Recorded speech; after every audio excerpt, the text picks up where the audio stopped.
Buenas tardes.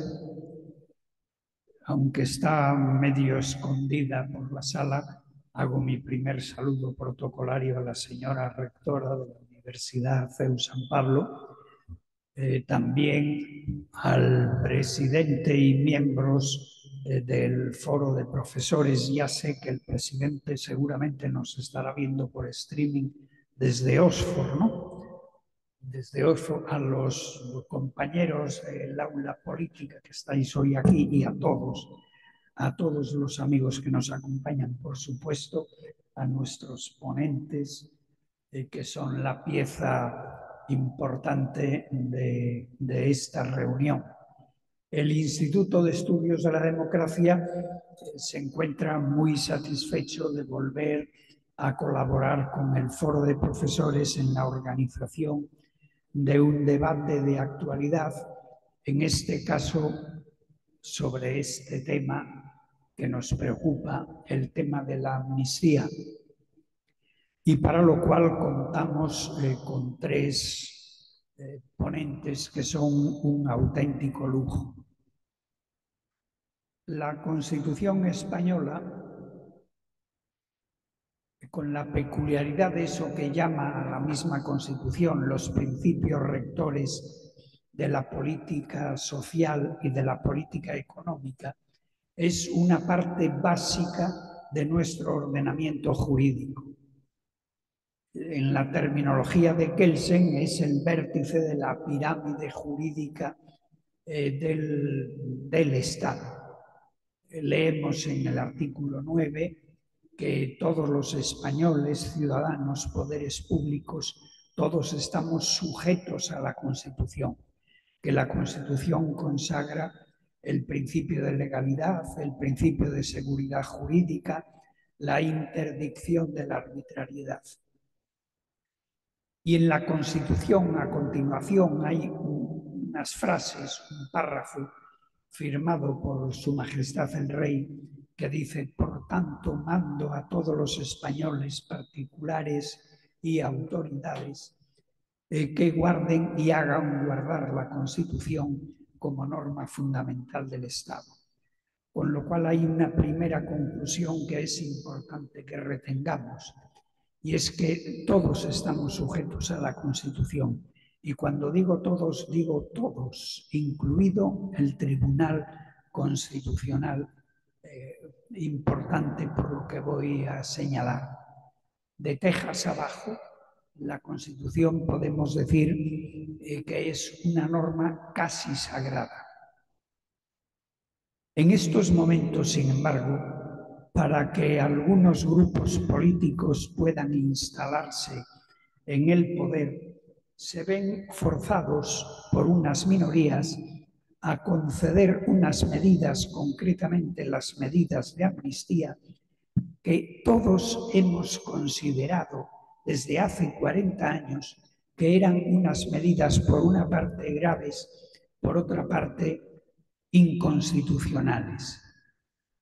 Que la amnistía es grave ya lo dijo el Tribunal Constitucional en una sentencia de noviembre de 1986. Ahí dijo que la institución de la amnistía siempre es excepcional, supone una derogación con efectos retroactivos de las normas jurídicas, supone un juicio crítico sobre una etapa de nuestra historia. ¿Por qué nuestra Constitución no acepta la amnistía? Al menos porque, naturalmente, en opinión de quien a ustedes en este momento les habla. Sin entrar ahora a examinar causas que no son del caso, es evidente que en el franquismo proliferaron las medidas de gracia de carácter general.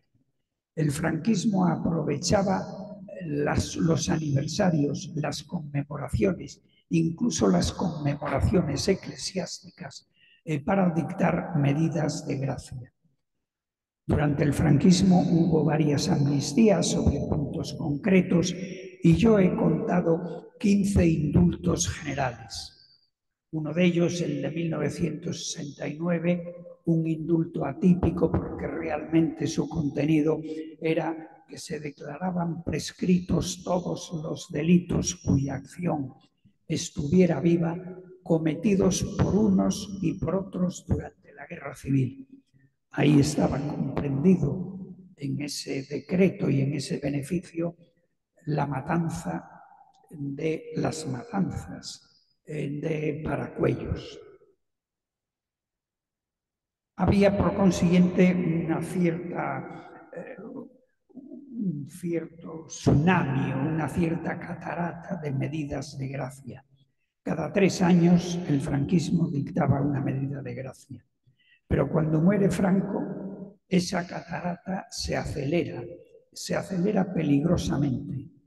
En los primeros 23 meses después de morir Franco, en España se dictaron 4 medidas de gracia de carácter general.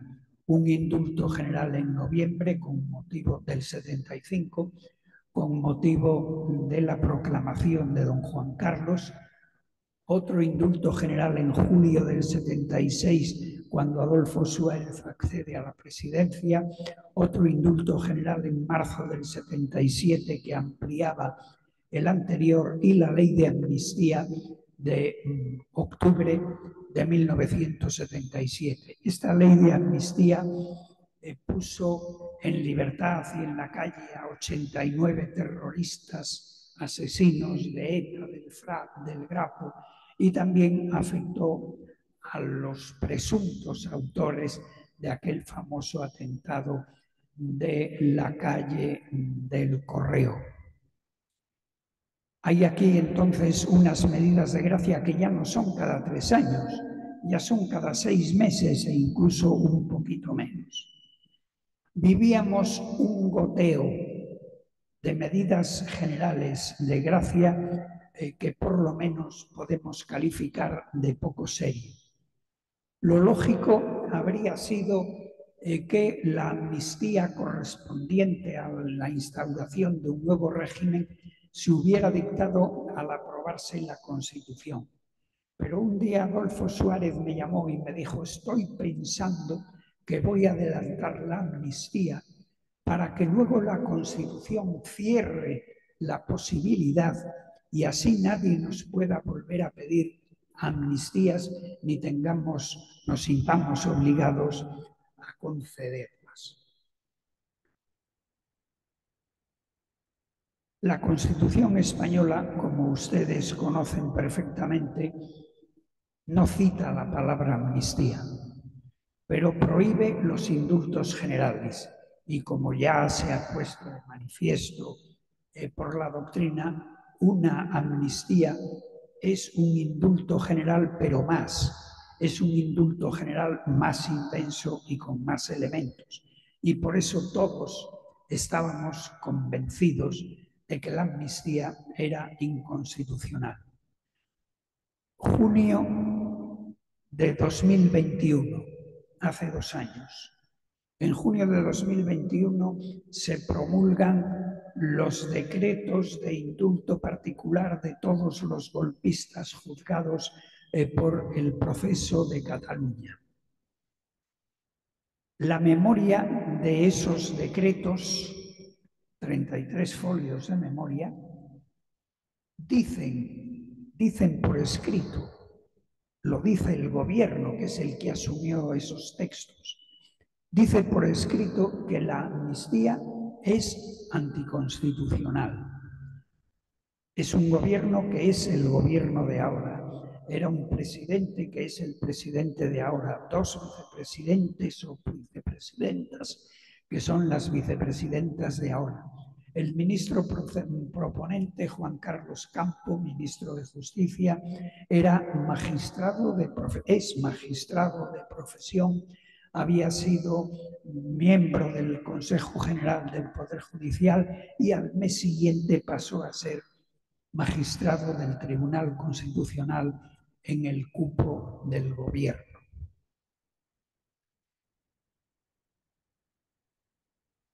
La contradicción de la amnistía o de cualquier institución con la Constitución puede ser expresa y puede ser implícita. Voy a citar una pequeña evolución de Manuel Azaña respecto del catalanismo que viene a cuento. En 1930, Manuel Azaña, muy liberal él, hace un discurso en un restaurante en la ciudad de Barcelona, restaurante Patria, y en ese discurso dice que él no desea que Cataluña se independice, pero que si los catalanes quieren una España liberal como él, luego lo consentirá y tendrá unas magníficas relaciones de colaboración con Cataluña. 1930. En 1932 viene el Estatuto de Cataluña a las Cortes Españolas y entonces es Manuel Azaña el que se opone a algunos preceptos del Estatuto y se opone por anticonstitucionales. Y entonces los diputados catalanes le dicen, pero bueno, pero ¿con qué artículo choca? Díganme un artículo que prohíba eso. Y Manuel Azaña le echa su discurso y les dice es que las constituciones tienen contenidos explícitos y tienen también contenidos implícitos. Tengo que decir que la evolución de Manuel Azaña en relación con el catalanismo se ve en 1937, el cuaderno de la Pobleta, donde Manuel Azaña se lamenta de lo que él llama la deslealtad del catalanismo, explica las razones para recentralizar España, detalla esas razones y dice que entre una federación de repúblicas y una España centralista y unida, la inmensa mayoría, lo dice él, la inmensa mayoría del pueblo español se va por una España centralista y unitaria. Al cerrar el curso 2013, en el aula política del Instituto de Estudios de la Democracia publicamos un libro que se titulaba Recuperar España, una propuesta desde la Constitución. En ese libro, nuestras conclusiones, constatando que los gobiernos de España venían necesitando los votos y los apoyos de diputados periféricos, atribuimos a esto la realidad de que España fuera recorriendo paso a paso, arrastrado los gobiernos en dirección a la destrucción de la nación. Y entonces nosotros propusimos una fórmula que es una fórmula relativamente sencilla, una fórmula para que 20 o 40 diputados de la periferia equivalgan a 20 o 40 diputados de la periferia, pero no a 200 como hoy ocurre. Y en 2018 volvimos a reiterar esa fórmula con motivo de los sucesos de Cataluña. Yo no sé, no puedo estar seguro si en los próximos días o semanas el gobierno de España va a conceder la amnistía. Lo que sí sé es que los dos grandes partidos políticos no asumieron todavía no asumieron nuestra propuesta ni tampoco otras propuestas alternativas que pueden conducir al mismo resultado, que las hay, aunque a nuestro juicio esas propuestas alternativas sean menos aconsejables. Y también sé que el gobierno actual parece estar promoviendo que entre las decenas de miles de juristas que vivimos en España salten algunos diciendo que la amnistía es constitucional y que lo digan por vía interpretativa y que eso se difunda. Los juristas que me escuchan saben también o mejor que yo que en el derecho español tradicionalmente teníamos 4 elementos de interpretación: el literal, el lógico, el histórico y el sistemático. Durante el franquismo se añadió uno quinto que ahora nos crea problemas, que es el de la aplicación a la realidad del tiempo en el que se aplica la ley. A mí me parece bien lo de tener en cuenta la realidad del tiempo en el que se aplica la ley, siempre que estemos hablando de una interpretación aplicativa, pero no de una interpretación inventiva o innovadora. Si hay una ley que habla, por ejemplo, de la situación de la mujer cónyuge, esa ley hoy pues, puede aplicarse a los muchos tipos de cónyuge que la legislación ha creado. Me parece bien. Lo que no puede admitirse es que por vía de interpretación se suprima la aplicación de una ley o se aplique una ley de carácter distinto. Si una autoridad, si un juez considera que hay una ley que hay que cambiarla porque ya no se adapta a la realidad, lo que tiene que hacer es proponer al Parlamento que esa ley se modifique. Nuestro Código Penal ha venido siempre estableciendo, y lo sigue estableciendo en el artículo 4, que cuando un juez o un tribunal consideren que una ley le obliga a dictar una sentencia injusta, el tribunal, el juez, dictará esa sentencia y a continuación propondrá al gobierno la reforma que juzgue necesaria. A comienzos del siglo XX se puso de moda por Europa la doctrina de la mutación constitucional, para que los jueces aplicaran por interpretación una modificación constitucional. Gracias a la doctrina de la mutación constitucional, la Constitución de Weimar, una constitución democrática, sirvió de cobertura para el establecimiento de la dictadura de Adolfo Hitler. El aula política, tras haber leído en la prensa la opinión de un magistrado del Tribunal Constitucional que defendía la mutación constitucional, que defendía esta doctrina, pusimos en aquel libro Recuperar España, que eso es una invasión ilegítima. Es una invasión ilegítima por parte del Tribunal Constitucional, por supuesto del Poder Legislativo, una invasión del Parlamento, pero es una invasión ilegítima del poder y de la soberanía del pueblo. Que eso es colocar al Tribunal Constitucional en el plano de la divinidad. Y por eso el aula, en ese libro, propone que se cree un delito muy grave, que es el delito de mutación constitucional, para cuando eso se dé. Todavía no nos han hecho caso, pero si ahora se produce una mutación constitucional, tendremos que espigar de nuestro Código Penal los delitos existentes para ver cuál es el que podemos aplicar. Quizá la prevaricación judicial, quizá la usurpación de atribuciones.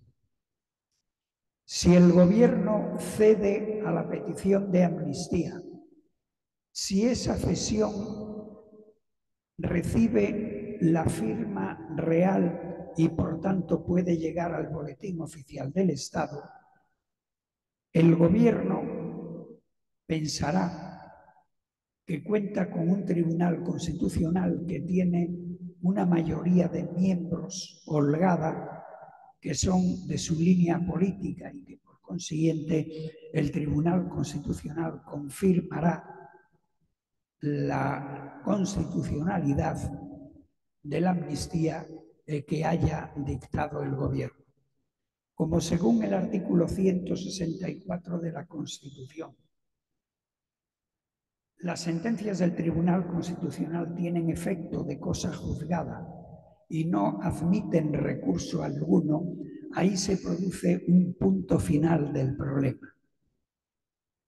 Y tras el punto final, entonces ese camino que paso a paso venimos recorriendo en dirección a la destrucción de España, comienza a bajar su última pendiente. He dicho ya al comienzo, no lo voy a repetir, que la Constitución es un texto casi sagrado y que tenemos que defender. Pero no puedo concluir, y voy a concluir, pero no puedo concluir sin advertir que el mundo y la vida tienen muchas más realidades que el derecho, que lo jurídicamente lícito puede ser conveniente o puede ser inconveniente, que más allá del derecho tenemos que seguir aplicando la inteligencia y el sentido común. Y por eso yo considero impropio lo que está haciendo actualmente el gobierno, que para tranquilizarnos en las últimas semanas nos está diciendo todos los días y varias veces cada día que su respuesta estará dentro de los límites de la Constitución. Si comemos exceso de grasas a diario, morimos. Pero eso no está en contra de la Constitución. La Constitución no lo prohíbe. La política económica de nuestros gobiernos, que ha conducido a España a tener una tasa de paro que duplica la de nuestros vecinos europeos, que provoca en millones de personas la pobreza, la desesperanza, la desesperación, esa política económica nadie ha podido decir nunca que fuera anticonstitucional. Por eso, a mí me parece que al margen de la inconstitucionalidad, la concesión de la amnistía es un paso prerevolucionario. En conclusión, tenemos que contestar y ver si la medida que se propone es constitucional o no. Tenemos que ver si es positiva o no para España. Nuestros ilustres ponentes, con su gran autoridad, nos van a contestar a estas preguntas. Y yo le pido a Pablo González Pola que para formular las cuestiones a los ponentes y luego dirigir el debate con los presentes y los que están unidos a nosotros telemáticamente, que se incorpore a la mesa. Y veo que ya se ha incorporado. Muchas gracias.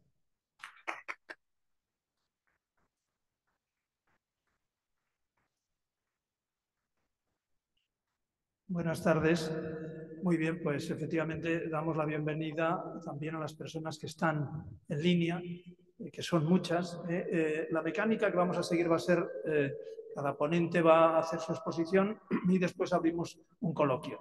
Y en el coloquio podrán preguntar ustedes, los que están en sala, y los que están online en sus casas, que ya advierto que al haber cambiado de espacio donde habitualmente nos reunimos, las preguntas tienen que ser por escrito, en el chat, los que no están en la sala. Muy bien, pues entonces vamos a empezar con nuestros ponentes. Y en primer lugar le voy a ceder la palabra al profesor Germán Teruel, que es profesor de Derecho Constitucional de la Universidad de Murcia, doctor en Derecho por la Universidad de Bolonia y por la de Murcia. En términos jurídicos académicos se dice que es Bolonia, porque estuvo en el Colegio Español en Bolonia. Son personas de gran prestigio, no todo el mundo está becado para estudiar en Bolonia. Y además es codirector de la Cátedra de Buen Gobierno e Integridad Pública de la Universidad de Murcia. Germán, cuando quieras. Muchísimas gracias, es un honor participar de este evento. Mi sincero agradecimiento al Instituto de Estudios de la Democracia de esta universidad, que junto con el Foro de Profesores han lanzado una iniciativa que me parece absolutamente pertinente. Es decir, creo que precisamente la universidad es el centro donde tenemos que ocuparnos, decía Ortega, de servir de poder espiritual para ofrecer o tratar de hacerlo rigor a unos debates que en ocasiones en la opinión pública, pues por desgracia, se afronta una cierta ligereza. Y este, como se ha dicho en la presentación, es uno que nos tiene que ocupar y preocupar muy sinceramente a cualquier persona que estime el valor que tiene la convivencia en democracia. Lo hago además de las manos de dos personas a las que tengo grandísimo afecto.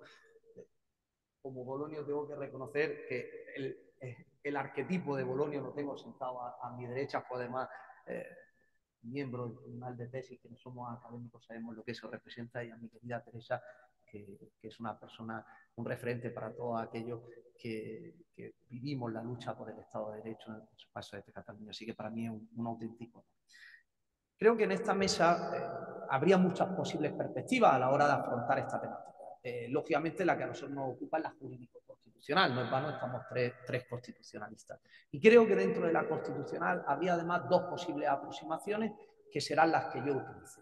La primera pregunta es: ¿hasta qué punto la amnistía es compatible con la Constitución, incluso por seguir con el título de la conferencia, no solo con la Constitución, sino con el ideal de Estado de Derecho? Si es que podemos distinguir Constitución de Estado de Derecho, y yo creo que no se pueden distinguir, pero por enfatizar. Y otra segunda pregunta sería: ¿esta amnistía que se plantea en este contexto actual sería compatible específicamente con nuestra Constitución?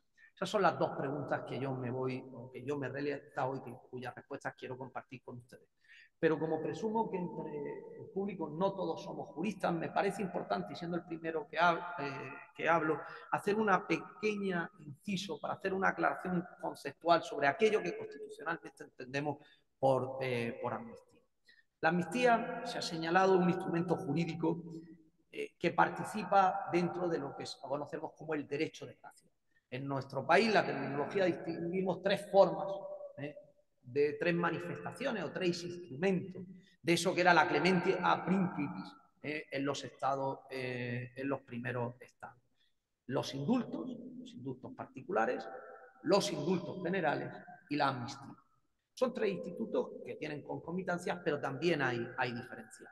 Miren, la clave del indulto, por decirlo muy sintéticamente, es el perdón de una pena, pero se mantiene intacto el reconocimiento de que lo que se ha hecho está mal. Lo que consideramos es que, ya sea por razones de justicia, ya sea por razones, en algún caso, incluso de interés general, fue algo que incluso se discutió en nuestro periodo constituyente, de dirección política, se puede conseguir porque consideramos que debemos perdonar la pena, partiendo del presupuesto que lo que se hizo fue un ilícito. Sin embargo, no ocurre lo mismo con la amnistía.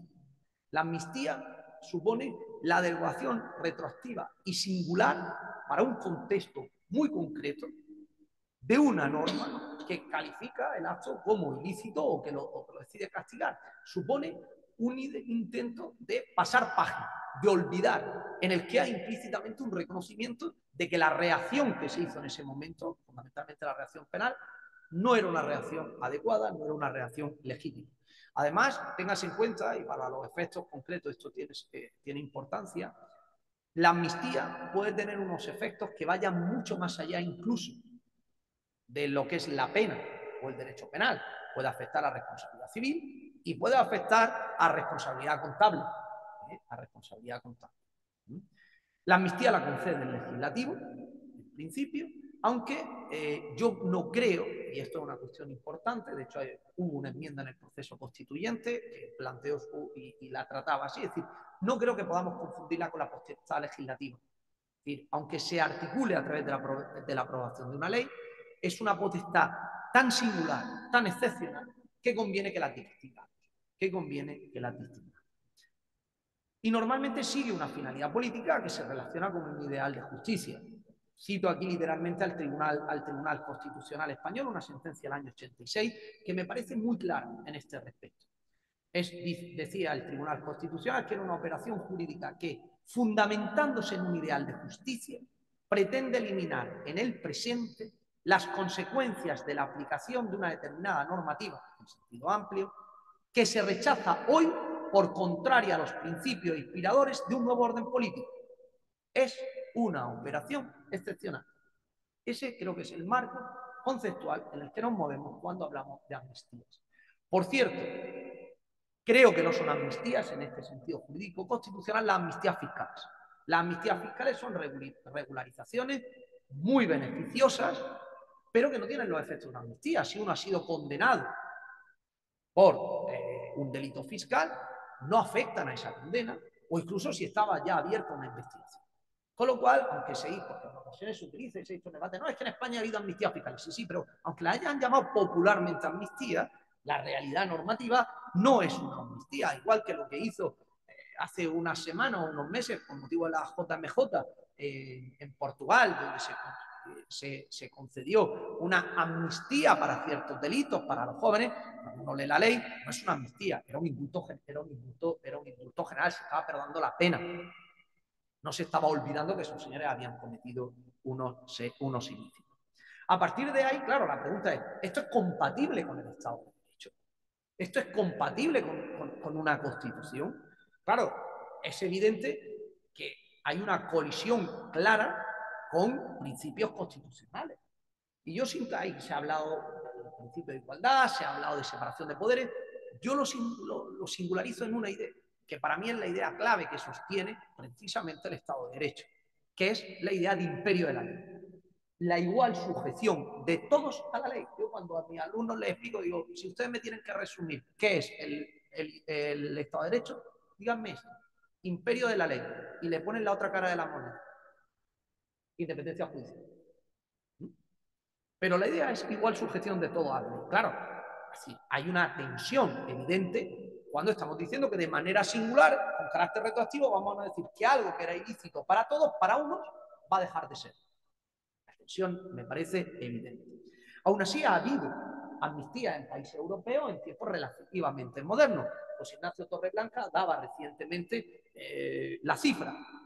3 en países de la Unión Europea. Dejamos fuera Rusia, dejamos fuera Turquía, dejamos fuera países yugoslavos. Francia en 1990, rebeldes de Nueva Caledonia, Portugal en 1996, Grupo Armado del Frente Unidad Popular, Reino Unido 1997, acuerdos de paz en Irlanda del Norte, y ahora en 2023 están precisamente discutiendo una amnistía, hechos que sucedieron hace más de 50. Si nos damos cuenta, todas esas amnistías responden a una única lógica. Conflictos armados en procesos de transición política o de descolonización. La única lógica. Claro, a partir de ahí, ¿qué nos dice nuestra Constitución? Nuestra Constitución, se ha señalado por el señor Otero Nova, que no contempla la amnistía. Hubo 2 enmiendas que propusieron incluirla y que fueron rechazadas. Hay un silencio deliberado del constituyente. Y yo aquí he de decir una cosa. Repasando sobre todo la doctrina penal, hay algún trabajo interesante a nivel constitucional, pero la doctrina penal es la que más la ha trabajado antes de este conflicto. Yo he encontrado 2 posiciones o 2 lecturas o 2 interpretaciones de este silencio. Aquellos que dicen que del silencio tenemos que interpretar el rechazo, por tanto la inconstitucionalidad de cualquier amnistía, añaden 2 argumentos que ya se han señalado. Si se prohibieron expresamente los indultos generales, a mayor tenemos que entender prohibido la amnistía. A eso se responde que es verdad que amnistía e indulto son institutos con puntos en común, pero también con una naturaleza diferente, entonces podría no servirnos. Y se añade un elemento que a mí me parece también un argumento muy razonable, y es, tratándose de una potestad tan excepcional, esto no es potestad legislativa, por eso he hecho antes el matiz que me parecía importante, tratándose de una potestad tan excepcional, solo con una habilitación constitucional expresa se puede hacer. Ante esto se contesta, en Alemania, sin habilitación constitucional expresa, lo han hecho. Lo han hecho sobre todo cara a la reacción en ese momento de transición post-desnazificadora, porque luego ha habido algunas posteriores en los años 80, en los años 70, perdón, pero esas creo que no responden exactamente a la lógica de la Pero también he de reconocer que hay otro sector, y ha habido otro sector doctrinal que hasta este momento pues venía considerando que no, que ese silencio de la Constitución teníamos que interpretarlo como favorable a que potencialmente pudiera ser constitucional una ley de amnistía, por lo menos a que no podamos hacer un rechazo categórico de ello. Hoy, en la presentación, hemos tenido una interpretación que podríamos llamar auténtica de lo que se vivió en aquel momento constituyente. Yo me había hecho la mía propia. Los debates constituyentes no nos dan ninguna pista. No hay en los debates constituyentes nada al respecto de por qué se rechazaron esas leyes. Supongo que era difícil prohibir la amnistía expresamente cuando nuestra Constitución venía y partía de haber concedido una amnistía. Pero también era difícil decir que esto se admite sin más porque sabemos lo que hemos dicho, la tensión que eso iba a provocar y los problemas que podía provocar. Con lo cual, yo creo que hubo un silencio, una deliberada ambigüedad por parte de nuestro constituyente. Yo en mi posición, quizá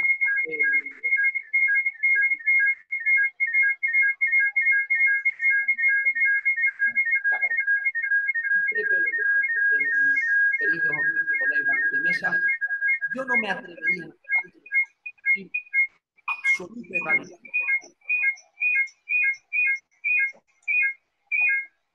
Lo que sí creo es de plantearse una amnistía tendría que ser algo sumamente excepcional, que exigiría superar un test de razonabilidad absolutamente estricto, empezando por un análisis minucioso de la finalidad legítima que permitiera esa medida.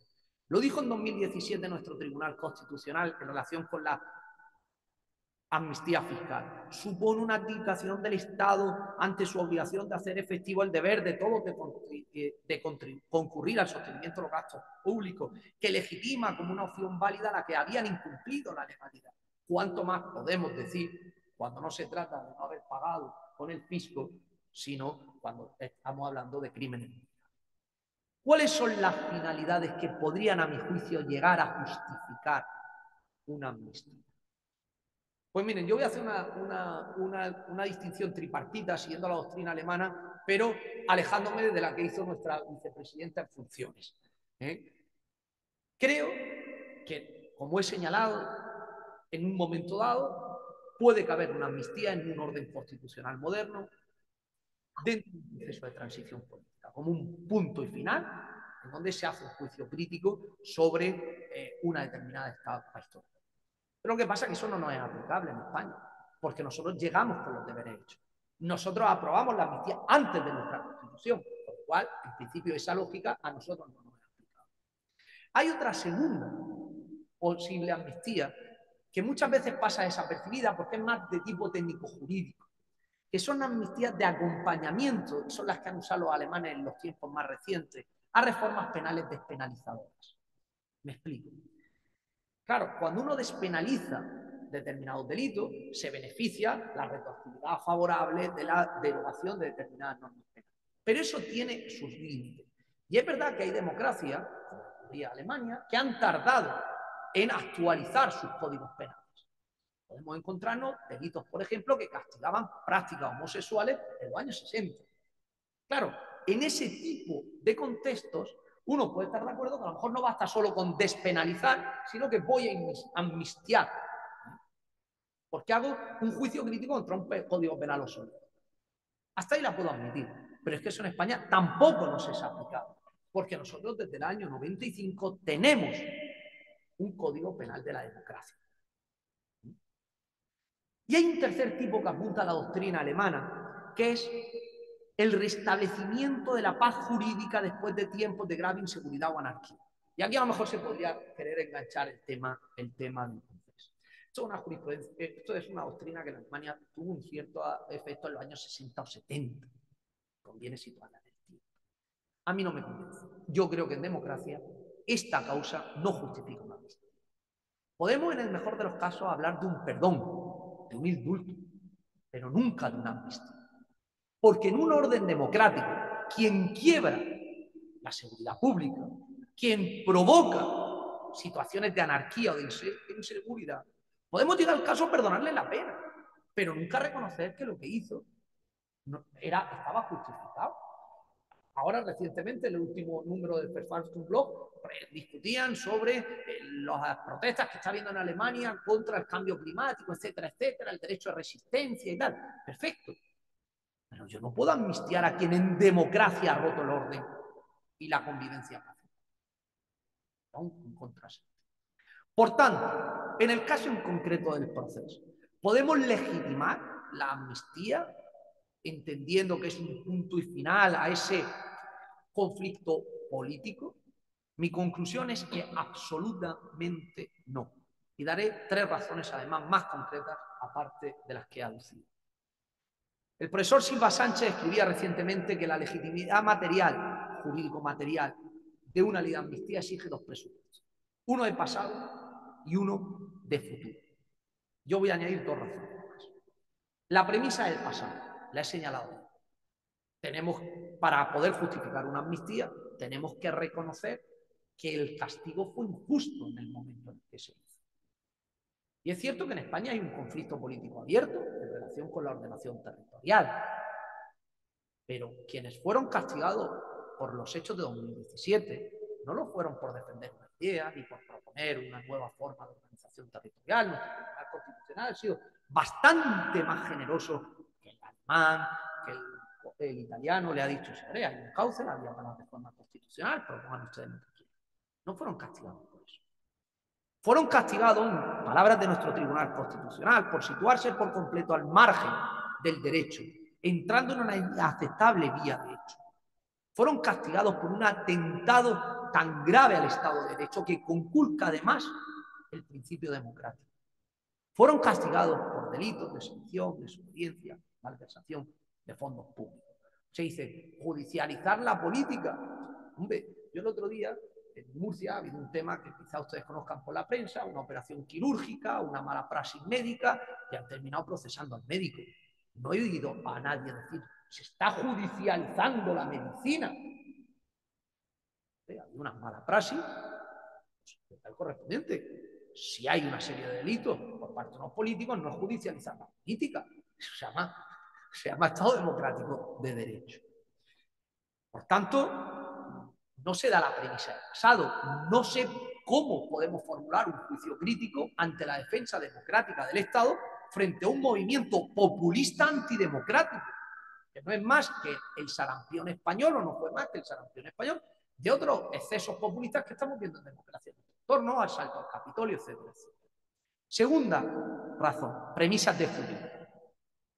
Hombre, si quienes cometieron la insurgencia no reconocen el mal causado y ni tienen propósito de enmienda, no solo es que no quepa la amnistía, es que probablemente no quepa ni un indulto.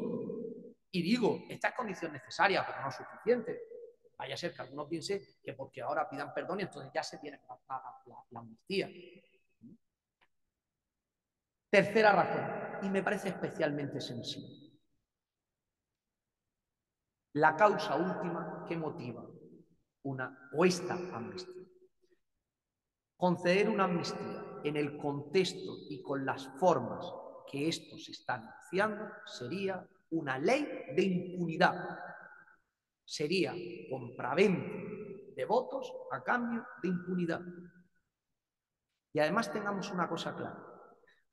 Uno de los grandes peligros que se avanza en esta legislatura es que nos vamos a encontrar no ya solo con mutaciones constitucionales, sino que todo aquello que no esté absolutamente blindado constitucionalmente va a estar adoptándose medidas materialmente constitucionales con la mayoría de la mitad más uno de los votos. Y eso rompe una regla clave de nuestra democracia. Nuestras democracias se basaban en el consenso, en la idea de que tiene que haber un gran consenso y que aunque yo tenga la mitad más uno de los votos, hay cosas que no puedo hacer. Tengo que contar con mi adversario político. Y no puedo reformar la ley electoral si no tengo a mi adversario político, aunque tenga mayoría absoluta. No puedo tocar el régimen jurídico del Tribunal Constitucional si no tengo... Lo estamos viendo. Hemos aprobado el reglamento del Congreso de los Diputados por vía de urgencia en un día y por la mitad más uno, y podemos vernos decisiones materialmente constitucionales. Y último argumento. Esto además se hace sin haber siquiera obtenido el respaldo del electorado. El profesor Cruz Villalón, magistrado de mérito de nuestro Tribunal Constitucional, decía en una recientísima columna en El País: las Cortes Generales no pueden legítimamente aprobar una amnistía que no se ha planteado al electorado y que aún más, diríamos, se estuvo negando hasta el día prácticamente antes de las elecciones. Todos estos motivos me llevan a concluir claramente que no cabría esta amnistía. Hago una salvedad que me duele profundamente en el corazón y ojalá discrepen mis colegas. Si esto se hace, no tengo ninguna confianza en que el Tribunal Constitucional lo vaya a parar. Observo, y ojalá me equivoque, y lo digo muy sinceramente, en mi percepción, un profundo deterioro y una profunda decadencia cada vez más acusada en nuestro Tribunal Constitucional a consecuencia de nombramientos con cada vez un mayor perfil político de sus magistrados. Observo que no existe una voluntad integral dentro de las mayorías del Tribunal Constitucional de tratar de buscar consenso y una disposición a adoptar las decisiones como se hace en el Parlamento, con la mitad más uno de nosotros. Eso, para mí, es la defunción de la Constitución democrática que yo he estudiado, a la que yo dedico mi estudio, mi profesión, mi vida profesional. Eso es acabar con lo que don Manuel García Pelayo, en su discurso como primer presidente del Tribunal Constitucional, cuya lectura recomiendo, nos enseñó que tenía que ser un tribunal como un órgano jurisdiccional, que por supuesto tenía que entrar en contiendas políticas, pero tenía que hacerlo como órgano jurisdiccional y que tenía que preocuparse desde su composición por la integración en esos valores constitucionales. Creo que es eso lo que hoy día está en juego y estoy sinceramente preocupado porque muchos de esos consensos constitucionales puedan saltar por los aires precisamente por esa voraz mayoría parlamentaria, mayoría minoritaria. Muchísimas gracias.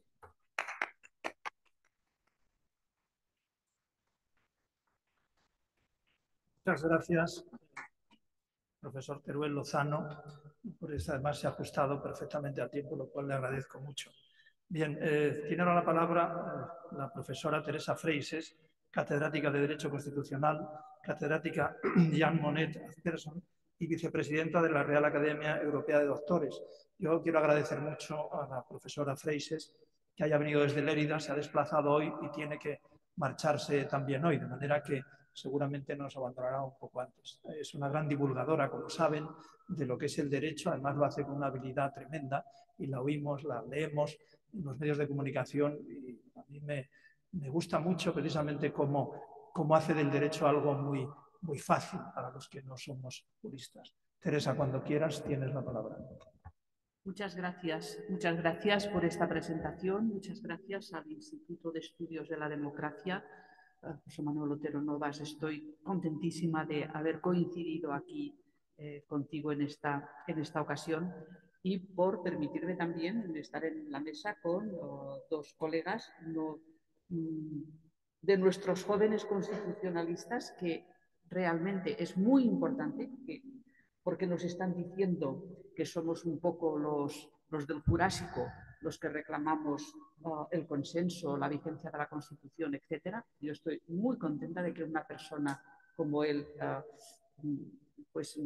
tenga el rigor y la actitud que tiene ante toda esta serie de cuestiones, y también con don Jorge Rodríguez Zapata, con quien tampoco habíamos coincidido personalmente, pero sí que evidentemente nos habíamos leído y estado en contacto intelectual en muchas veces. Y también a la rectora, que han dicho que estaba por aquí, y a otros amigos y colegas que están presentes aquí en esta sala. Bueno, a ver, yo, como muchas de las cosas que se han dicho, estoy totalmente de acuerdo con ellas, no las voy a repetir porque quiero añadir otra serie de elementos al debate. Y es, ¿cuándo empezó todo esto? ¿Cuándo se jodió el Perú Zabaleta? Pues nos podemos preguntar eso. Yo vengo de un lugar en donde empezó a fastidiarse la cosa. Y empezó a fastidiarse la cosa rompiendo un consenso que habíamos empezado a lograr para hacer una reforma constitucional en donde habíamos llegado hasta el dictamen del Consejo de Estado sobre 4 puntos concretos, se habían analizado y de repente eso se quedó en agua de borrajas. Y se quedó en agua de borrajas porque, como consecuencia de unos acuerdos espurios que tuvieron lugar en Cataluña, el famoso Pacto del Tinell, pues se llegó a la conclusión de que se tenía que hacer un estatuto de autonomía del 2006, que tenemos ahora vigente, que obligara a una reforma constitucional, que obligara a que la Constitución se adaptara al Estatuto de Autonomía. No me lo invento. A mí me convocaron al Centro de Estudios Políticos y Constitucionales, como suele suceder en estos casos, bueno, solía suceder en estos casos, ahora ya no sucede. Nos reunían a personas de distintas universidades, tendencias, escuelas jurídicas, etcétera, etcétera, para que opináramos al respecto. Y el autor del proyecto que se estaba pergeñando, que era el señor Carles Viver i Sunyer, nos dijo textualmente que estábamos convocados ahí para ayudar a poder hacer un estatuto que obligara a esa reforma constitucional que, pues, si se hacía siguiendo el método del consenso, podría ser un poco complicada en determinados aspectos y que era mucho mejor que siguiera esa Constitución la línea del Estatuto. Y a partir de ahí empezó a explicarnos lo que pretendían con el Estatuto, es decir, contenidos concretos, y en cuanto el señor Viver terminó su alocución, le dije, mira, Carles, yo lo siento mucho, porque además somos colegas en Barcelona, pero yo no estoy dispuesta a jugar a esto. Si queremos reformar la Constitución, planteemos la reforma constitucional, porque es el Estatuto el que se tiene que adaptar a la Constitución, no la Constitución al Estatuto. Y el principio de jerarquía normativa es básico en cualquier sistema jurídico. Bueno, claro, fue la última vez que me invitaron a esas sesiones en el Centro de Estudios Políticos y Constitucionales, como pueden fácilmente comprender. Bueno, pues a partir de ahí empieza un deterioro constante, un deterioro creciente, que quiere revisar la transición, que quiere, como se dan cuenta de que tampoco por vía estatutaria va a ser posible hacer todo lo que pretenden, porque bueno, pues el Estatuto del 2006 de Cataluña llegó al Tribunal Constitucional y no es cierto eso que dicen de que el Tribunal se cargó el Estatuto. Eso es lo primero que dicen en Cataluña los nacionalistas. Es que el Tribunal Constitucional se cargó el Estatuto. No, miren, fueron 7 incisos de diversos artículos que fueron declarados anticonstitucionales y solo un artículo completo fue declarado anticonstitucional. El resto es sentencia interpretativa. ¿Qué es lo que en el fondo se pretendía? Pues con ese estatuto se hubiera pretendido ya jurídicamente establecer una ruptura entre lo que sería el ordenamiento, entre comillas, catalán y el ordenamiento constitucional español. De eso el tribunal fue consciente y aquellos incisos que iban en esa dirección fueron los que se declararon contrarios a la Constitución. Pero no se cargó el estatuto con el que nos estamos rigiendo actualmente. Hubo algo que colaron ahí y lo colaron sin que prácticamente casi nadie protestara, y es que se consolidó dentro del propio texto del Estatuto del 2006 el reparto de diputados por circunscripciones que se había pactado en el año 77, teniendo en cuenta un censo incluso anterior. Y ese reparto de diputados entre circunscripciones es el origen también de muchos de nuestros males. Porque resulta que, bueno, yo lo digo un poco jocosamente, pero una de las cosas por las que estoy contenta de haberme ido ahora finalmente a vivir a Lérida es porque allí mi voto vale 3 veces más que cuando vivía en Barcelona. Bueno, pues eso viene de ahí. Ya en aquellos momentos, cuando se acordó este reparto, ya se discutió por qué se primaba a lo que serían pues, las circunscripciones más rurales, con menos cantidad de población. Pero bueno, era una prima que podríamos pensar que era sostenible para no discriminar pues, las personas de territorios poco poblados, etcétera. pero que no ha cambiado la composición de Cataluña desde aquel censo electoral al de ahora. Que no tiene absolutamente nada que ver, somos varios millones más de población. Y básicamente situados alrededor de las ciudades, básicamente, y sobre todo Barcelona. Bueno, pues ese reparto lo blindan en el Estatuto del 2006 diciendo que para poder reformarlo se necesitarán 2/3 del Parlamento de Cataluña. Nunca. Es decir, ¿cuándo en el Parlamento de Cataluña habrá 2/3 para algo? Nunca. Imposible. Entonces, claro, ¿eso qué es lo que sucede con ello? Que al transformar los votos en escaños, las zonas más ideológicamente nacionalistas están sobrerepresentadas de una manera brutal. Y por lo tanto, sin haber tenido nunca el secesionismo más de 1/3 de los votos, consigue la mayoría absoluta en el Parlamento de Cataluña. Así estamos. ¿De dónde viene todo esto? Pues viene de estas cuestiones. Y claro, si a eso le añadimos que pues a partir también del año 2004-2006 los populismos empiezan a irrumpir en prácticamente todo el mundo, en América Latina, en diversos países europeos, a nosotros también nos llega esta corriente, evidentemente. Y como se dan cuenta de que jurídicamente es difícil poder afrontar las reformas que ellos quieren, pues inician toda una estrategia de penetración en las instituciones, inician toda una estrategia conducente a lo que se ha descrito muy bien aquí, las mutaciones constitucionales. Juntamente con lo que también últimamente están llamando la interpretación constructivista. Bueno, a la Constitución, y lo decía Manuel Aragón no hace mucho en un magnífico artículo, no le puedes hacer decir lo que quiera. Es decir, hay una voluntad de la Constitución. Esto los clásicos lo han reconocido siempre. Que toda la doctrina alemana del periodo de entreguerras se fundamentaba en la voluntad de Constitución. Lo que pasa es que después pues, pasó lo que pasó. Precisamente por esas mutaciones constitucionales y por esas interpretaciones constructivistas que condujeron a que las instituciones pues, quedaran mermadas prácticamente de sus derechos y sometidas a una práctica terrorífica. Hoy es un día realmente muy triste, hoy mismo.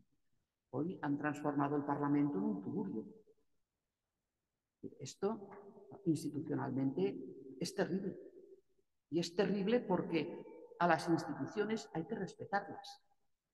Y al adversario político hay que responderle con argumentos. Y no estamos en una democracia argumentativa. Estamos en una democracia del conflicto. Y entonces es a partir de ahí que también nuestros secesionistas en Cataluña, utilizando el lenguaje de Münster y el que siempre había reivindicado ETA, ha transformado lo que podrían ser reivindicaciones nacionalistas en un conflicto. Un conflicto que afortunadamente pues, no ha sido bélico, pero sí ha sido violento. En ninguna universidad catalana se podría hacer hoy esta mesa redonda que se hace aquí.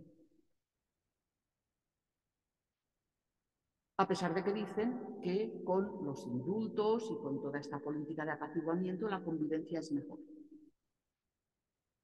Un debate así no se podría hacer, pero de ninguna manera, porque están totalmente colonizadas y están totalmente instrumentalizadas. Hasta tal punto, Germán lo conoce bien, el foro de profesores ha tenido que intervenir en múltiples ocasiones por la represión que se ejerce sobre los docentes y la represión que se ejerce utilizando además temas que no tienen nada que ver con lo que sería una vida universitaria como tendría que ser.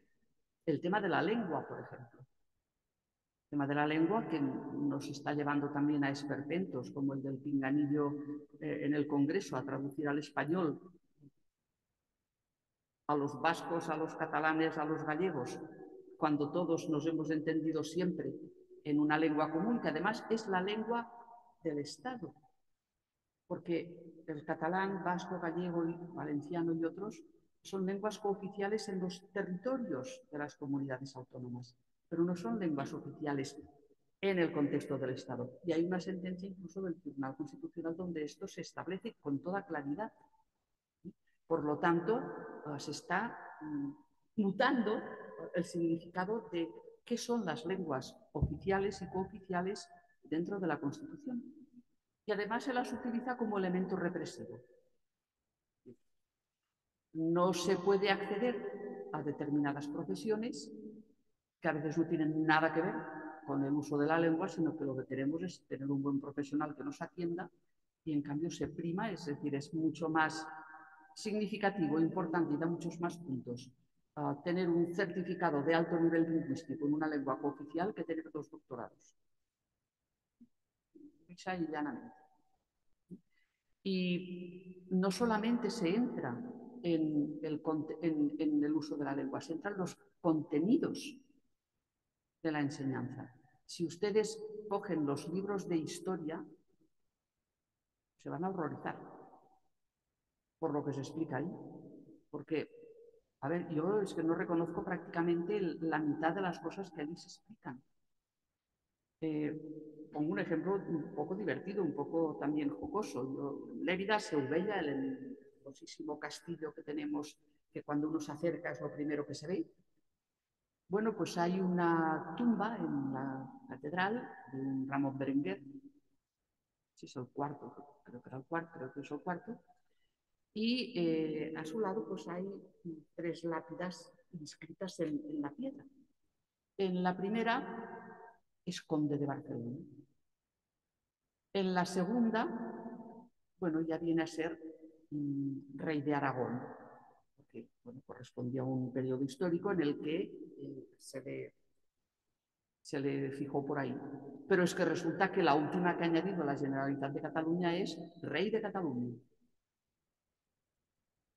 Bueno, claro, pues si esto se va explicando así, se va contando así, se va insistiendo, la tesis de Goebbels de que una mentira repetida 1000 veces se convierte en una verdad, pues al final resulta que todos los chavales se creen que en Cataluña teníamos rey.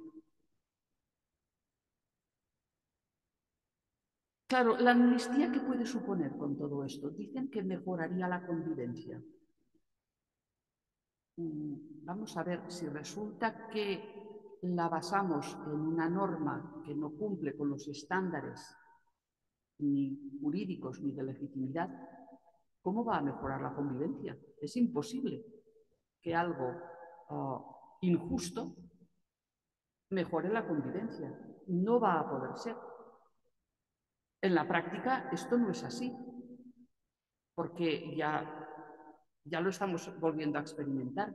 Ya se están volviendo a entrenar otra vez los CDRs. Ya los tenemos convocados para el 1 de octubre a asaltar a la comisaría de Villa Laietana. Claro, estos movimientos violentos que estuvieron presentes en el 2017 no actúan si no están impulsados políticamente. Están muy conectados con los partidos políticos. Y yo recuerdo en aquellos mismos días dándoles las órdenes de ahora al aeropuerto, ahora aquí, ahora allí, y utilizaban emisoras de radio que a veces te las podías coger desde el coche cuando estabas en medio de un gran atasco, porque no te podías mover por la ciudad de ninguna de las maneras y bueno, pues estabas intentando saltar de emisora en emisora para entretenerte un poco. Bueno, pues es que lo podemos volver a ver. Eso está claro. Porque ni se han disuelto ni han perdido su influencia en determinadas zonas. En este verano pasado acompañé a mi hija a hacer unas fotografías para una exposición al Pirineo y desde Balaguer para arriba pensé que había entrado en un parque temático, porque aquello era increíble, así como en la ciudad pues bueno, todo estaba bastante más calmado y sobre todo en los edificios públicos se apreciaba una bajada de la simbología a la que nos tenían habituados. Bueno, pues en todos esos pueblos era una cosa impresionante. Murales, pinturas, banderas que ocupaban muros de 10 metros de altura, pero insistentemente. Entrábamos realmente en otra dimensión. Y eso pues continúa, a pesar de que nuestras brigadas de segados se ocupan, brigadas de segados son grupos ciudadanos como ustedes y como yo, ¿eh? Es decir, no se crean ustedes que son cualquiera. Personas que dicen, mi contribución a poder ayudar se sitúa en poder quitar esta simbología del espacio público. En casos particulares nunca se toca nada. Bueno, pues en el espacio público está siendo sistemáticamente limpiado por estas brigadas ciudadanas, incluso con riesgo de su propia integridad física. ¿Sí? Porque ya se preocupan muy bien los que cuelgan esta serie de cosas de introducir cristal, clavos, cuchillas, navajas de afeitar para provocar daño en quien intente descolgarlo. Esta es la convivencia que tenemos, la que ha mejorado gracias a los indultos, etcétera, etcétera. Por último, me referiré a que si esta amnistía se consolida, llámese como se la llame, también dicen que la van a llamar alivio penal, a mí realmente me hace gracia porque eso es francamente jocoso. Si esta amnistía se consolida, quiebra también principios básicos establecidos en el derecho de la Unión Europea. La Unión Europea tiene entre sus valores el Estado de Derecho, la justicia, el pluralismo político. Bueno, estos valores están protegidos a través de diversos mecanismos. Uno de ellos es el mecanismo que le llamamos preartículo 7, que es una investigación realizada por la Comisión Europea cuando está en quiebra o en riesgo de quiebra, porque no es solamente que haya una quiebra ya consolidada, sino que es en riesgo de quiebra, alguno de los valores que están en el artículo 2 del Tratado de la Unión Europea.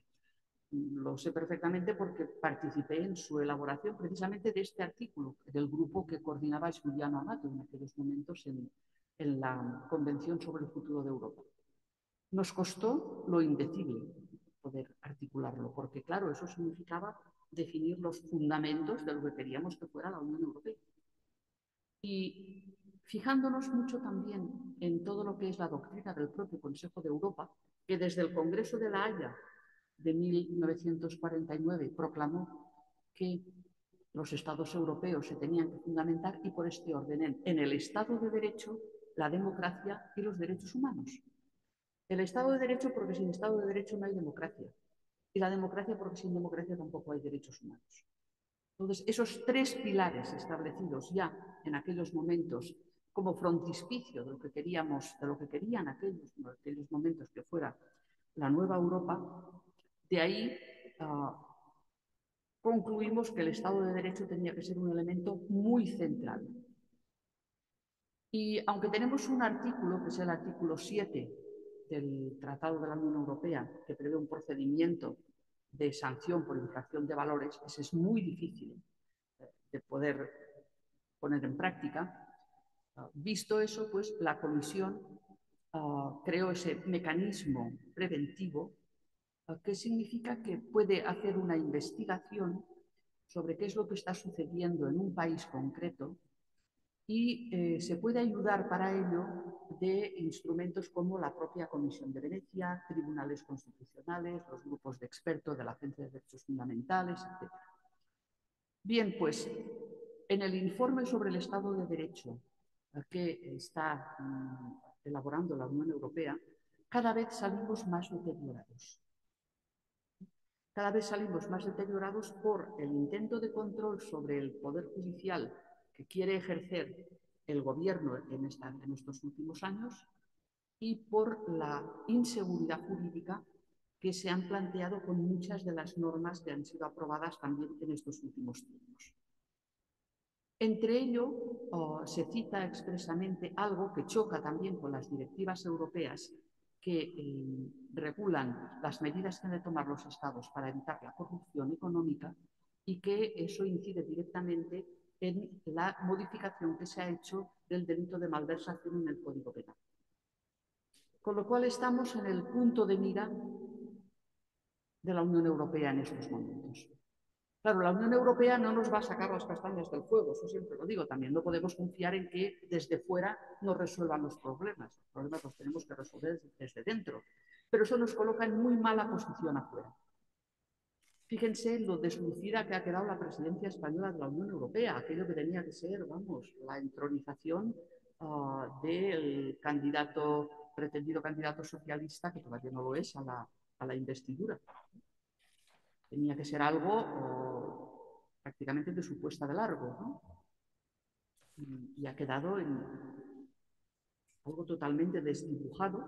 ¿Por qué? Pues porque las medidas que se están adoptando, la posición en la que estamos, no es nada cómoda en el marco de lo que es la Unión Europea. Bien, pues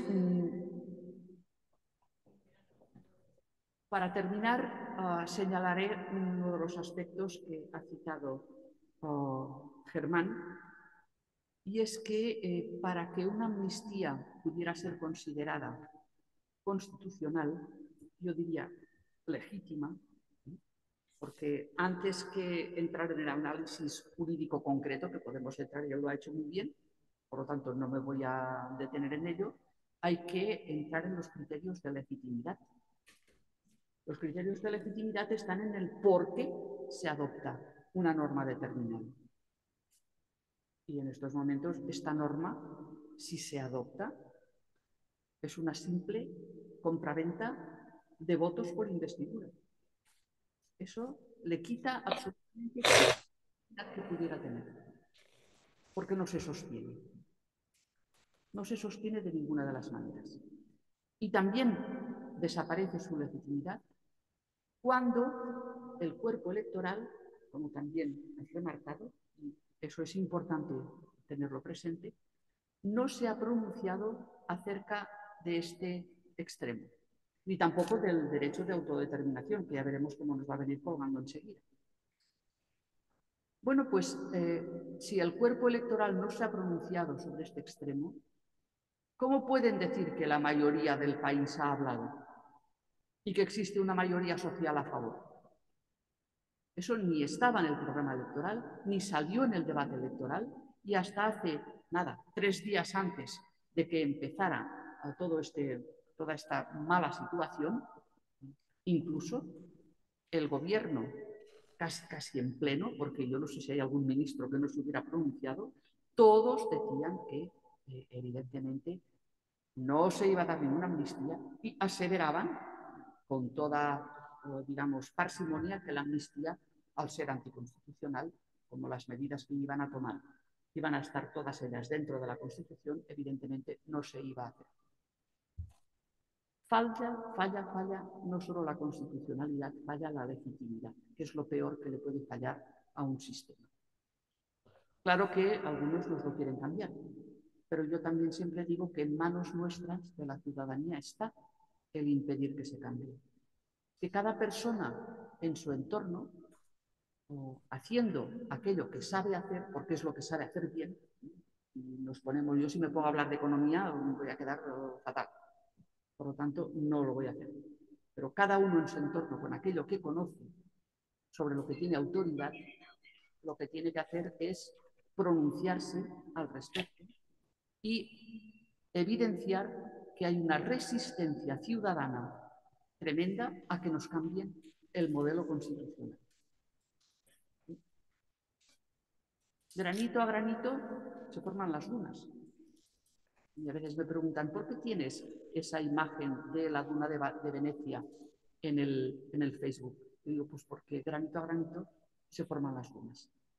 Así que les animo a que hagan con lo que buenamente puedan sus manifestaciones al respecto, que nos apoyen el día 8 en Barcelona. En Barcelona, otro 8 de octubre de hace 6 años, salimos a la calle, un montón de personas, muchísimas, porque no queríamos que nos arrebataran nuestra condición de ciudadanos con derechos constitucionales y no queríamos de ninguna de las maneras que se consolidaran las leyes de desconexión, todo lo que vino después.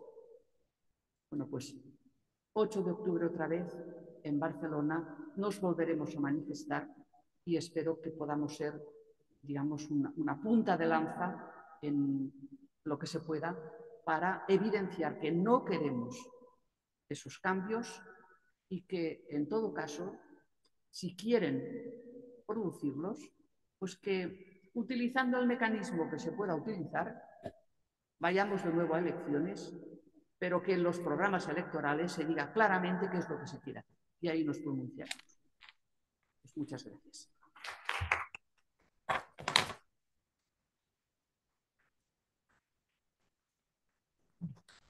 Muchas gracias, Teresa. Y para cerrar las intervenciones en la mesa, iniciar el coloquio, tenemos a Jorge Rodríguez Zapata, que es magistrado emérito del Tribunal Constitucional, magistrado del Tribunal Supremo, letrado mayor del Consejo de Estado y profesor titular de Derecho Constitucional.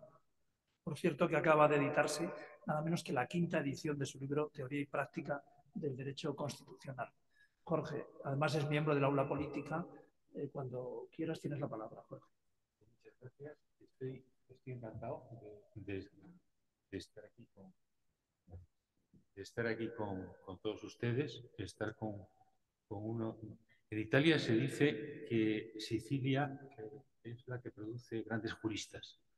En España podríamos decir que Murcia es la región que produce más grandes juristas, desde Rodrigo Fernández Carvajal hasta Germán, ilustre Bolonio, algún amigo mío, Pedro López de Graña, que se presenta decano del Colegio de Abogados de Murcia. Y bueno, lo más importante de la intervención de, y bueno, aquí con Teresa Freixes, es que los dos habéis estado brillantísimos. Yo voy a procurar no repetir lo que habéis dicho, decir en lo que estoy de acuerdo con vosotros y decir en lo que discrepo. De Germán discrepo en alguna cosa y de Teresa también discrepo. Empiezo por Teresa, por la proximidad. Las sentencias del Tribunal Constitucional sobre el Estatuto de Cataluña son lamentables. La 31/2010, donde sin embargo se dice que no caben las lenguas en el Parlamento, no se cabe.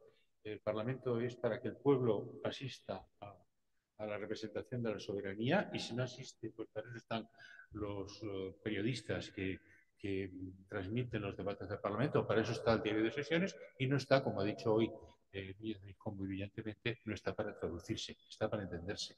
Eso lo dice la 31/2010. Pero las dos sentencias del Tribunal Constitucional que trataron del Estatuto de Cataluña, no me voy a extender mucho en ello, se cargaron el Estatuto de Cataluña. Vive Dios, 4 años nos costó. Porque esa sentencia efectivamente, si te lees el fallo, solamente tiene 16 artículos. Pero si te lees el voto particular, hay una sentencia oculta donde están 84 artículos del Estatuto que están anulados. Entre ellos, el reparto competencial que estableció Carles Viver, que quedó anulado. Y el Estatuto de Cataluña, bueno, pues sigue subordinado a la Constitución. Que eso es el único mérito que tienen esas sentencias mayoritarias, de las que yo he discrepado siempre. Pero bueno, pero bueno, tienes razón que las sentencias son muy malas. Y de Germán estoy de acuerdo con su bienísima exposición, pero no estoy de acuerdo con una cosa, y voy a empezar por ella. Y es que yo creo, primero, que estamos en una situación límite, que estamos en una situación en la que todos los ciudadanos de bien y todos los ciudadanos demócratas tenemos que bueno, pues oponer lo que los alemanes llaman el derecho de resistencia frente a un intento de golpe de Estado. Y yo creo que si se consuma la amnistía, es un intento de golpe de Estado dentro del Estado, como ha dicho José Manuel ha recordado el caso de Hitler en Alemania, podríamos recordar el caso de la fascistización del ordenamiento jurídico en Italia con Benito Mussolini y la oposición que dudaba que Mussolini, de las intenciones de Mussolini, hasta que se retiró del Parlamento, se fue al Aventino, pero ya era demasiado tarde, porque entonces Mussolini había consumado su golpe de Estado y había aprobado la ley de plenos poderes. Esperemos que no se repita eso, y para eso la Unión Europea nos puede salvar, pero nos tenemos que salvar los propios ciudadanos. Los propios ciudadanos tenemos que salir del letargo. Es decir, España está en peligro de desaparición, y lo voy a tratar de razonar en mi exposición. Y los ciudadanos de bien, yo creo que tenemos que reaccionar a él. Bueno, yo decía una cosa, no estoy de acuerdo con Germán en que quepa la amnistía dentro de la Constitución. Yo creo que la amnistía es radicalmente inconstitucional.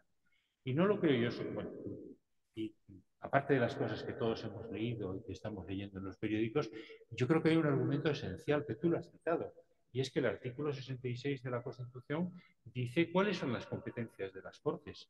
Y las Cortes ejercen la potestad legislativa del Estado, controlan la acción del Gobierno y tienen las demás funciones que les atribuye la Constitución. Solamente la Constitución, pero las Cortes no conceden amnistías.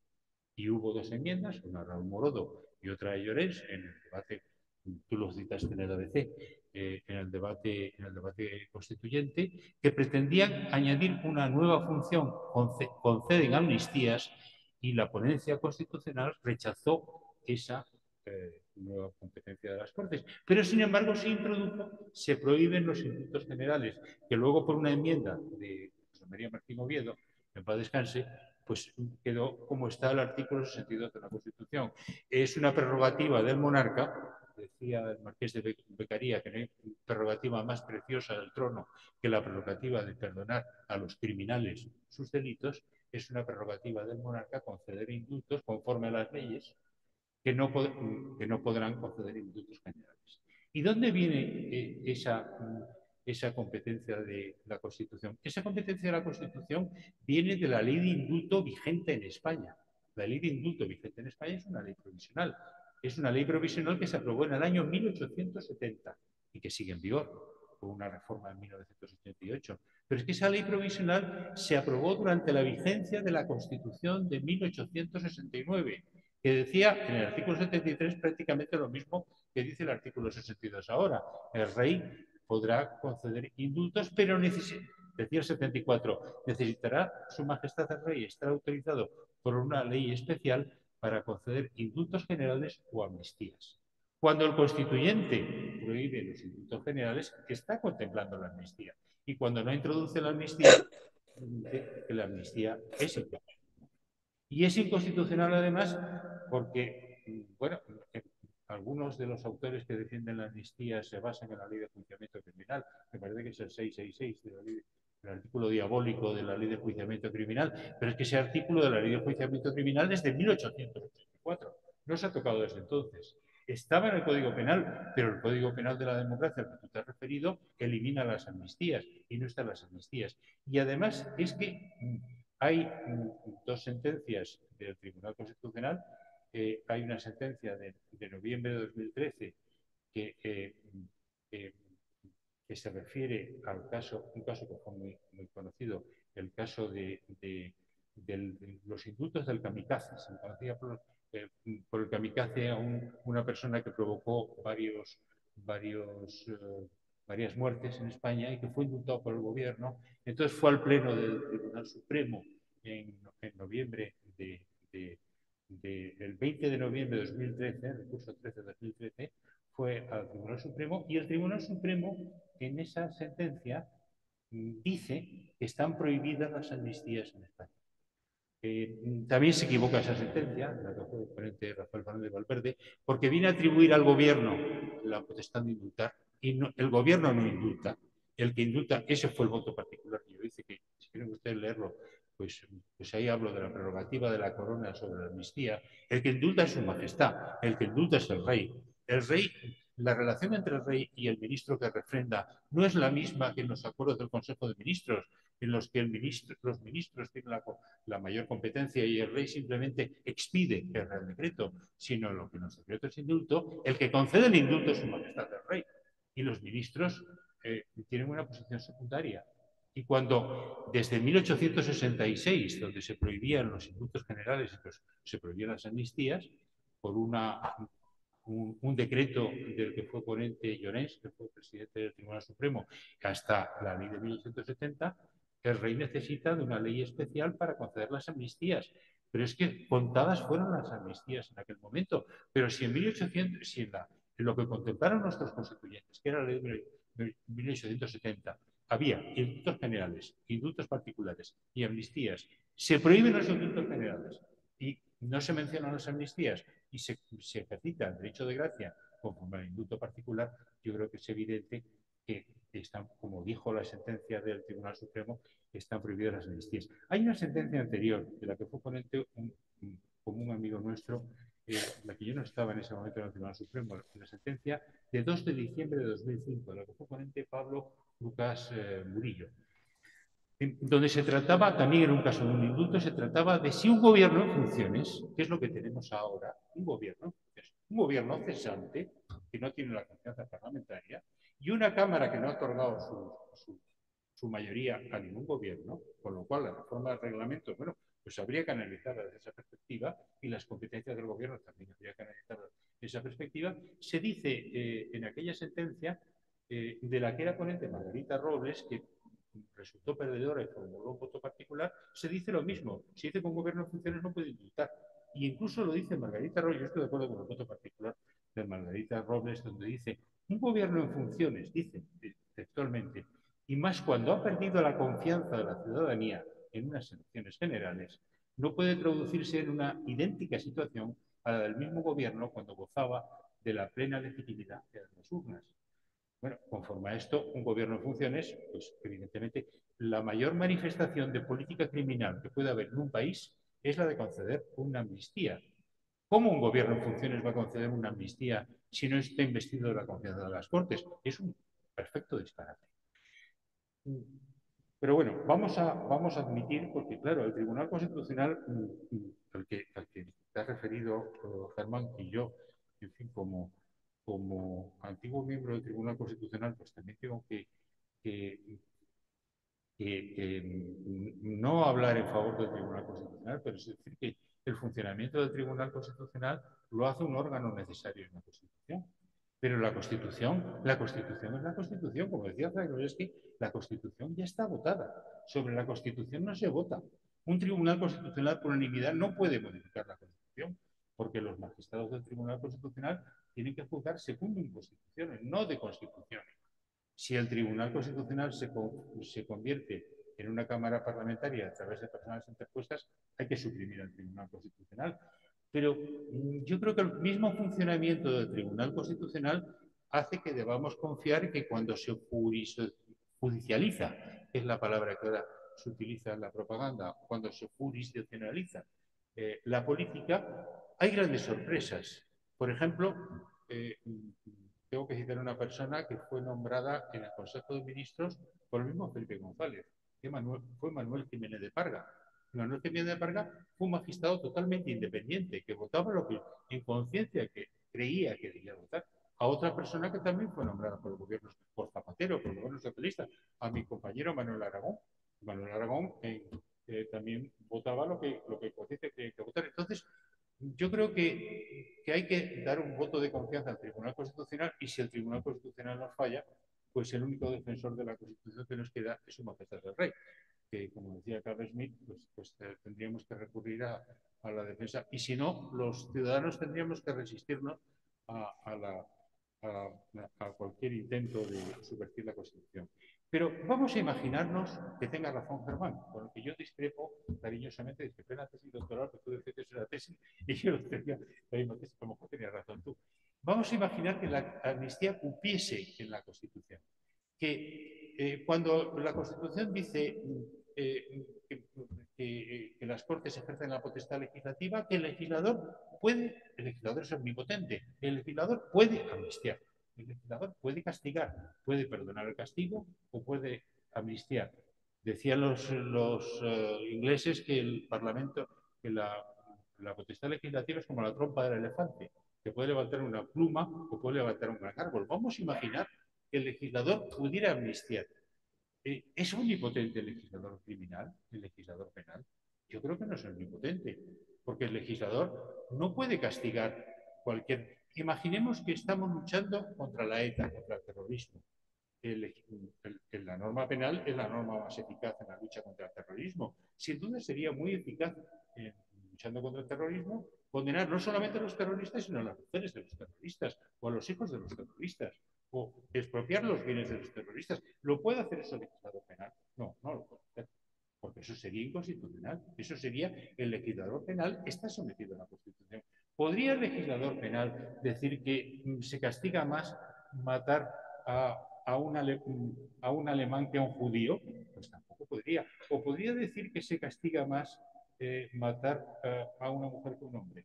Tampoco debería, también sería inconstitucional. Es decir, el legislador penal también está protegido, está limitado, perdón, no protegido por el principio de igualdad y por el principio de libertad. ¿Por qué se castiga a una persona en derecho penal? Se castiga a una persona, pero esa persona tiene dignidad humana y no se puede vulnerar la dignidad humana. No se puede someter a una persona a la que se castiga a penas o tratos inhumanos o degradantes. No se la puede condenar a muerte. Es decir, el legislador penal no tiene una potestad absoluta. ¿Tendría esa misma potestad el legislador penal para dejar de castigar lo que se castigaba? Eso ya es más discutible, ya tendría menos límites. El caso más claro que me viene a la cabeza es lo de la despenalización del aborto, en los supuestos en los que se encarcela o no se encarcela a una mujer por abortar. Pero tenemos un caso mucho más reciente, que son la ley del sí es sí, la ley del consentimiento que ha puesto en libertad pues, a más de 1000 abusadores sexuales. No se pasó el legislador al despenalizar, en el caso de la ley del sí es sí, despenalizar excesivamente el castigo a los violadores sexuales. Sin duda se equivocó, sin duda se pasó, sin duda era inconstitucional porque tuvo que rectificar y ha rectificado el legislador. ¿Y qué es amnistiar? Amnistiar yo creo que es todavía más que castigar o despenalizar. Amnistiar es decir que un delito que sigue siendo delito, por ejemplo, matar a una persona. Raúl Alfonsín decía en los casos de Argentina que no tenía más remedio que despenalizar porque si no la democracia no era viable. Matar a una persona, un delito de homicidio que sigue siendo castigado, sin embargo lo vamos a perdonar, lo vamos a amnistiar, incluso sin que sea juzgado en unos determinados casos. Supone decir que las normas penales, que son las que protegen los valores más importantes de nuestra sociedad, se excepcionan respecto de unos determinados tipos de delitos. En España, por ejemplo, como ha dicho José Manuel, en el año 1977, despenalizamos, pues por ejemplo, el delito de huelga era delito en la época de Franco, en cambio ahora es un derecho fundamental. Es lógico que la ley de amnistía amnistiase los delitos de un régimen autoritario, un régimen que no era plenamente democrático. Pero, ¿qué ocurre con los delitos que dicen ahora que van a amnistiar? Los delitos del golpe de Estado, que fue un golpe de Estado de Cataluña en el año 2000, lo dijo Su Majestad el Rey, con el mejor discurso del reinado, con el discurso del año 2017. ¿Qué delitos se pretenden amnistiar? Bueno, no hay en la Constitución española, que su artículo 2 dice que España garantiza la unidad y indisolubilidad de España, patria común indivisible de todos los españoles. No hay delito más grave en un Estado tan descentralizado como España, que es un Estado de las autonomías, pero que tiene mucha más autonomía, cualquiera de las autonomías, que un Estado federal, y donde el gasto público para cada una de las autonomías, por ejemplo, para Cataluña o para Madrid, o para el País Vasco o para Galicia, es mucho más fuerte que la que tienen en cualquier Estado federal. No hay nada más grave que alguien que atente contra las bases de ese Estado federal, pues Estado de las autonomías es un Estado autonómico. Eso fue lo que se hizo en el Estatuto de Cataluña. Y ese fue el mérito de las 4 años tardamos, en elaborar la sentencia, pero el mérito de la 31-2010 y la 137-2010 y las otras de los estatutos de Cataluña, que se deben gran parte a los letrados, que eran magníficos letrados que teníamos entonces en el Tribunal Constitucional, es haber dicho que la Constitución no se puede tocar. El señor Carles Viver Pisunyer no puede decir que el Estatuto de Cataluña perfila o modula el ejercicio de las competencias exclusivas o de las competencias compartidas, porque la Constitución está por encima. Entonces, si la Constitución está por encima y se ha intentado atentar, no se ha intentado, es que las leyes de desconexión eran la mayor barbaridad que hemos visto.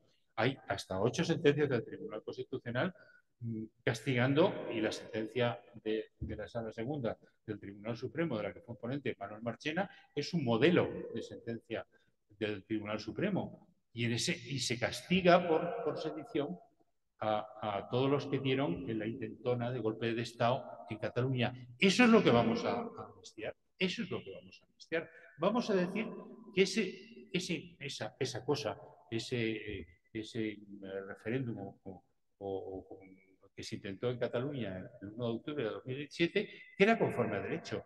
Y que todos los jueces, yo mismo he puesto muchas sentencias respondiendo a recursos de los independentistas. Me ha recusado, tengo el honor de que me recusó el señor Puigdemont, porque una edición de mi libro decía que se había aplicado el artículo 155 y la única cosa que decía que salía de la exposición de la ley era que los independentistas utilizan la palabra democracia como un sortilegio. Porque dicen democracia y ya, con democracia ya está todo arreglado.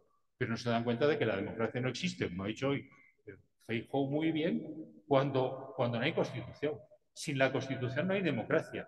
Cuando usted intenta un golpe de Estado contra el Estado, pues no hay democracia que valga. Entonces, amnistiar es esos hechos. Decir que en España lo que ha ocurrido en Cataluña tiene que seguir siendo castigable, porque si no fuera castigable, lo tornaremos a hacer, ¿no? Lo volveremos a hacer. Y entonces...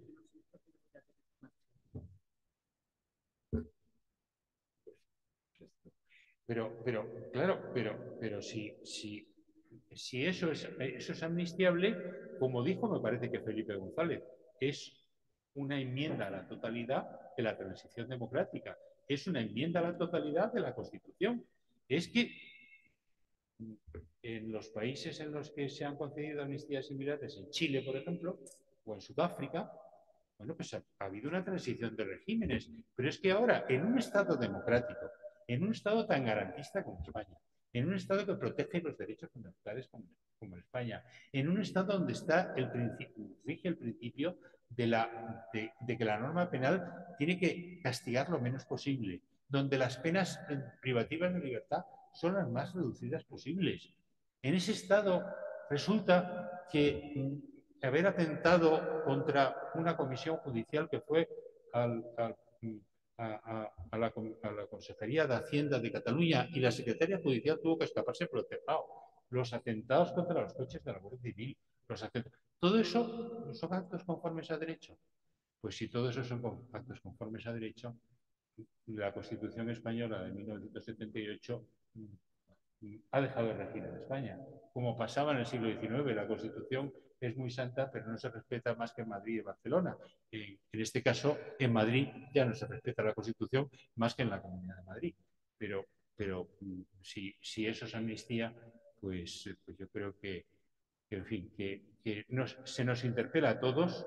Yo creo que es inconstitucional para terminar en sí misma la ley de amnistía, porque amnistiar no es legislar, porque el legislador que amnistía se contradice a sí mismo, contradice al Estado de Derecho. Es que la seguridad jurídica, la sentencia del año 86 que ha citado Germán, es una sentencia de la que fue ponente, me parece que Rodríguez Piñero, en la que se había intentado completar la ley de amnistía del año 77 en el año 84. Y se había dicho que los despidos que ya estaban prescritos por la ley de amnistía eran imprescriptibles y, por tanto, las personas que habían sido despedidas como consecuencia de su actividad contra el régimen de Franco tenían derecho a ser admitidas nuevamente. ¿Qué hizo el Tribunal Constitucional en la sentencia de 1986. Es cierto que no se pronuncia sobre si cabía en 1984 completar o no la ley de amnistía, pero el Tribunal Constitucional declara inconstitucional esa reforma de 1900, esa disposición adicional de 1984 a la ley de amnistía, porque dice que viola la seguridad jurídica. La amnistía atenta contra la seguridad jurídica. Un país con inseguridad de sus ciudadanos es un país en el que los ciudadanos no tenemos dignidad humana. Entonces, desde el punto de vista de admitir que la amnistía cabe dentro de la Constitución, que yo lo niego rotundamente, desde el punto de vista de admitirlo, la amnistía sería inconstitucional e inmoral. Porque, como ha dicho muy bien Teresa, no es una amnistía para pacificar Cataluña, es una amnistía para sacar 7 votos para una investidura. Muchas gracias. De todas formas, Germán, ¿tú querrías hacer un debate cortito? Un apunte. En realidad, Jorge, yo creo que ni siquiera estamos tan lejos, porque de acuerdo con lo que yo he dicho, hoy día la Constitución española, o sea, no cabría hoy día una amnistía en la Constitución española, porque, como dije, la única amnistía legítima en un sistema democrático ya se concedió antes de la Constitución, y desde que tenemos un Código Penal de la democracia, ya, ¿sabes? Con lo cual, hoy día en realidad ya podríamos pensar que no. Sí, o sea, no, con todo. Pero es verdad, y cuando yo no cierro de manera tajante esa opción, yo creo que intuyo y que se me desmienta quienes pudieron vivir ese momento, que ahí hubo un silencio prudencial por parte del constituyente. Si el constituyente hubiera incluido una prohibición tajante de la amnistía, pues a lo mejor hubiera planteado problemas para lo que se hizo luego en el año 84, de matizar el régimen jurídico, etcétera, etcétera. Los militares de la República, claro, los aviadores de la República, claro. Entonces, ahí había flecos que en el 77 no terminaron de ser resueltos. Yo creo que prudencialmente el constituyente quiso dejarlo. Pero en el sentido, yendo al sentido constitucional último, hoy día no cabe una amnistía legítimamente. Bueno, no hay tanta discrepancia como suele ocurrir siempre.